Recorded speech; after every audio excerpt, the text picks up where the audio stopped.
योजना व्यक्ति के स्वावलंबन से लेकर के उसके सम्मान का प्रतीक बनी है।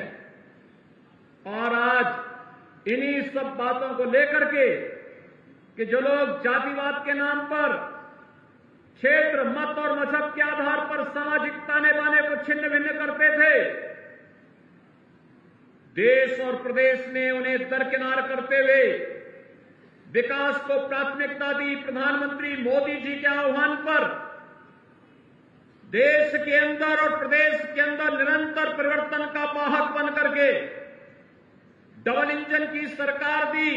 डबल इंजन की सरकार ने भी आपके सम्मान की रक्षा और आपकी सुरक्षा का बेहतर माहौल देने का कार्य किया है। और भाइयों बहनों, आज वही आह्वान करने के लिए मैं आपके बीच में आया हूं। विकास एक निरंतर चलने वाली प्रक्रिया है। यहां पे भी हमारे सांसद श्री सतीश गौतम जी कार्यों को गिना रहे थे। उन्होंने अपने कार्यों की एक लंबी फेहरिस्त आपके सामने दी कि अलीगढ़ में राजा महेंद्र प्रताप सिंह जैसे महान स्वतंत्रता संग्राम सेनानी के नाम पर एक विश्वविद्यालय की स्थापना हो रही है। इसी अलीगढ़ के अंदर यहां पर ट्रांसपोर्ट नगर की स्थापना हो रही है। स्मार्ट सिटी मिशन के अंतर्गत अलीगढ़ आज एक नए रूप में देश के सामने है। डिफेंस कॉरिडोर की स्थापना यहां पर की जा रही है, जिसके माध्यम से यहां के उद्यमियों को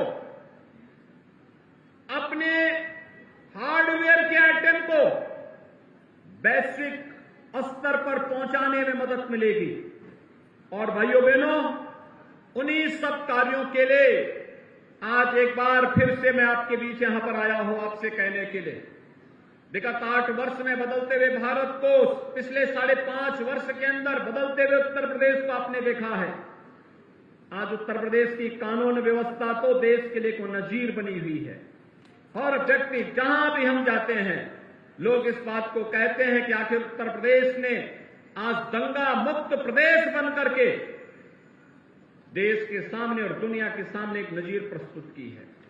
कहां 2012 से 17 के बीच में प्रदेश के अंदर दंगों का एक लंबी श्रृंखला खड़ी हुई थी। 700 से अधिक छोटे बड़े दंगे हुए थे। महीनों महीनों कर्फ्यू रहता था। लेकिन भाइयों बहनों, आज कर्फ्यू समाप्त। आज कर्फ्यू नहीं, दंगे नहीं, दंगाई नहीं। जिन दंगों को शासन का सरपरस्ती प्राप्त होती थी, वे दंगाई आज दंगा करना भूल गए। आज उनमें से बहुत सारे लोगों ने तो अपनी आजीविका के लिए अब ठेला लगाना प्रारंभ कर दिया और आसानी से अपनी आजीविका को आगे बढ़ा रहे हैं। अब अपराध से तौबा कर लिया, आगजनी से तौबा कर लिया। ये नया प्रदेश है जो मेहनत से हर व्यक्ति को सम्मान के साथ जीने का अधिकार तो देता है, लेकिन जबरन किसी गरीब, किसी निरीह, किसी व्यापारी और किसी राह चलते हुए राहगीर को या किसी बहन बेटी को के साथ अगर किसी ने दुस्साहस करने का प्रयास किया तो आज उसका जीना हराम जरूर कर देते हैं। और यही तो नया उत्तर प्रदेश है। आज नए उत्तर प्रदेश में आस्था का सम्मान भी है। इंफ्रास्ट्रक्चर डेवलपमेंट के बड़े बड़े कार्य हो रहे हैं। देश का सबसे बड़ा एयरपोर्ट यहीं पे जेवर में बन रहा है और देश का सबसे बड़ा एक्सप्रेसवे, गंगा एक्सप्रेसवे भी यहीं से होकर के जा रहा है। भाइयों बहनों, स्मार्ट सिटी मिशन के अंतर्गत याद करिए, इससे पहले हमारे नगरीय क्षेत्रों में स्वच्छता की क्या स्थिति होती थी? गंदगी होती थी, कूड़ा जगह जगह गिरा रहता था। कोई आता था, देख करके वह बड़ा खराब संदेश लेकर जाता था। लेकिन पहले से काफी सुधार हुआ है। अगर पिछली बार अलीगढ़ में भारतीय जनता पार्टी का बोर्ड बना होता तो अलीगढ़ में भी भाइयों बहनों स्वच्छता की रैंकिंग में वैसे ही स्थान अलीगढ़ को भी प्राप्त होता जैसे गाजियाबाद को प्राप्त हो गया, लखनऊ को, वाराणसी को, गोरखपुर को प्राप्त हो गया, आगरा को प्राप्त हो गया। ऐसे ही रैंकिंग में हम भी अलीगढ़ को भी आगे बढ़ा सकते थे।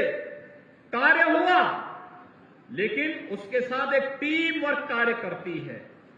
आज प्रदेश और केंद्र में एक विचारधारा की सरकार है तो योजनाओं को आसानी से लाने में मदद मिल जाती है। हमने योजनाओं में तो भेदभाव नहीं किया। कोरोना कालखंड आपके सामने उदाहरण है। कोई भी बीमार रहा होगा, फ्री टेस्ट सबका है, उसकी जाति, उसका मत, उसका मजहब, उसका क्षेत्र, उसका भाषा नहीं देखी गई।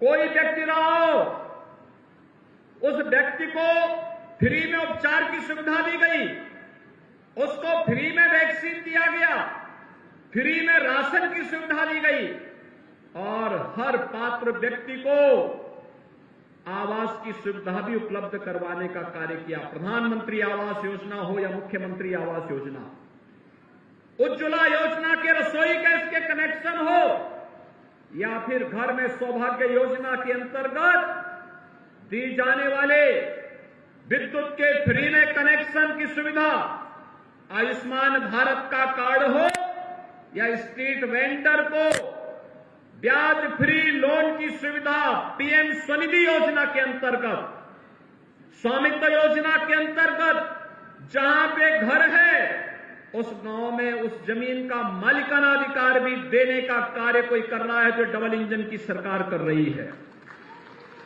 और इसलिए भाइयों बहनों, मैं आज आप सभी प्रबुद्ध जनों से यही अपील करने के लिए आया हूं। आपने परिवर्तन की बाहर डबल इंजन की सरकार को देखा है और जब स्थानीय निकाय की संस्थाओं में भी डबल इंजन की सरकार से जुड़ी हुई ही स्थानीय सरकार आएगी भाइयों बहनों, तो ये परिवर्तन जनता की बुनियादी सुविधाओं को प्राप्त करने के लिए जाती है। खासतौर पर सड़क है, बिजली है, स्वच्छता का है, स्ट्रीट लाइट का है। आज आप देख रहे होंगे 2017 के पहले जितनी भी स्ट्रीट लाइट होती थी बेतरतीब हेलोजन लगे रहते थे, कभी चल रहा है कभी नहीं चल रहा है। आज आप जाइए किसी भी महानगर के अंदर, उत्तर प्रदेश के अंदर, पिछली सरकारों ने तो बिजली देनी बंद कर दी थी, इसलिए उनके लिए स्ट्रीट लाइट का कोई महत्व ही नहीं था, क्योंकि जब बिजली नहीं आएगी तो लाइट जलेगी कैसे। वे बिजली नहीं देते थे, लाइट जलती नहीं थी, इसलिए उनको पता ही नहीं था कि ये सब एक जैसी लाइट लग जाएगी तो इसका प्रभाव होगा। लेकिन भाइयों बहनों, आज आपने देखा होगा एलईडी स्ट्रीट लाइट एक जैसी कलर की, दुधिया कलर की आपको पूरे महानगर के अंदर, पूरे प्रदेश के अंदर आपको देखने को मिल जाएगा। और अब केवल बड़े बड़े महानगर ही नहीं, छोटे छोटे नगरों में भी और गांवों में भी एलईडी स्ट्रीट लाइट दिखाई दे रही है। इसकी सबसे बड़ी बात क्या है, इसमें न केंद्र को पैसा देना पड़ा, न राज्य को पैसा देना पड़ा, न स्थानीय निकाय की संस्था को पैसा देना पड़ा।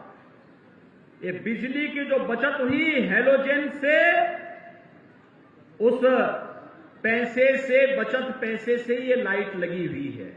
यानी आम के आम और गुठली के भी दाम। यही है, हम पैसे बचत भी करते हैं, जनता को बेहतर सुविधा भी देते हैं।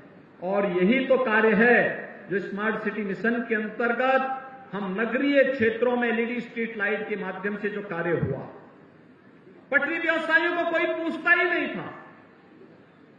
पहली बार पीएम स्वनिधि बनी, प्रधानमंत्री मोदी जी ने देश के अंदर 1 करोड़ से अधिक पटरी व्यवसायियों के हितों के लिए पीएम स्वनिधि योजना के अंतर्गत ब्याज फ्री लोन की सुविधा दी और डिजिटल पेमेंट के साथ उन्हें जोड़ करके उनके जीवन को बेहतर बनाने का कार्य किया।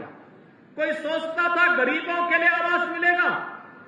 अब तक हम उत्तर प्रदेश में ग्रामीण और शहरी क्षेत्र में 45 लाख गरीबों को हम आवास उपलब्ध करा चुके हैं।